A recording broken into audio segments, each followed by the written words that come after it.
Salamlayırıq sizi, hörmətli Məmməd Əmin Rəsulzadə. Salam olsun sizlərə gənclər. Məni eşidirsinizmi? Bəli, çox aydın eşidilir. Cənab Rəsulzadə, ilk öncə verilişimizə qatıldığınıza görə sizi təşəkkür edirik və çox vaxtınızı almadan suallara keçmək istəyirəm. Cümhuriyyət qurularkən biz nəyə görə İrəvanı güzəştə getmək məcbur olduq?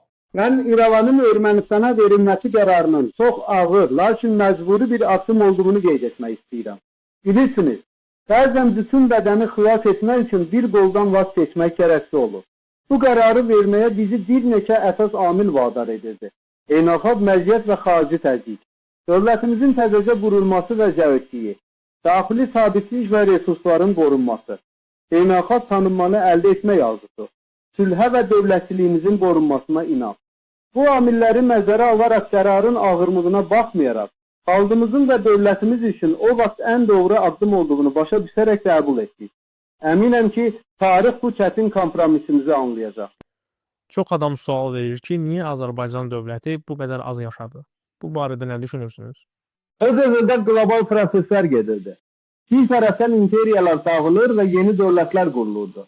Belə bir dövrdə biz ilk müstəqil Azərbaycan dövləti yarada bildik. Digər tərəfdən isə Azərbaycan kimi zəngin torpaqları itirmək istəməyən yeni qüvvələr ortaya çıxırdı. Sonradan da gördük ki, Azərbaycan və Bakı nefti bütün Sovet ordusunu yanacaqla təmin edən əsas amilə çevrildi.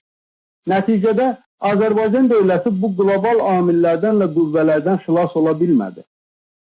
Amma indi qeydəm ki, siz bizim arzuladığımıza tam şəkildə nail olmusunuz. Müstəqillik çox qiymətli bir şeydir. Dünyanın bütün xalqları buna nail ola bilmir.